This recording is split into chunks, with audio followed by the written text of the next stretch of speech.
I'm going to show you how to achieve smooth, even foundation coverage for a combination skin. So the main challenges with a combination skin is almost having that slightly drier cheek area and more of an oily T-zone. So it's important to know how to cater your products and application to suit those needs. Moisturizing is an essential prep step. For combination skin, I like vitamin-rich face base because it's non-greasy and absorbs quickly. It also helps to grip makeup for a smooth and even application. I love massaging the moisturizer into the cheeks first and then use any excess on the rest of the face where less hydration may be needed.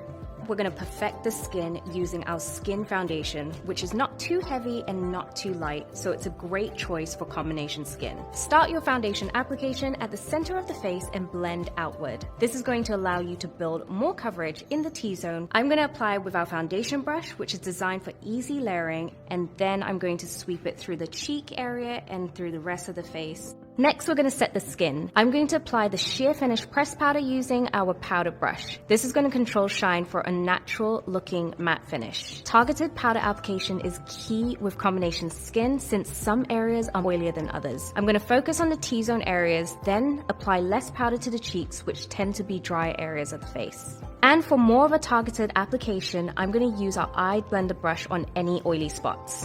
With the right prep and application, you can achieve a smooth, even foundation finish for combination skin.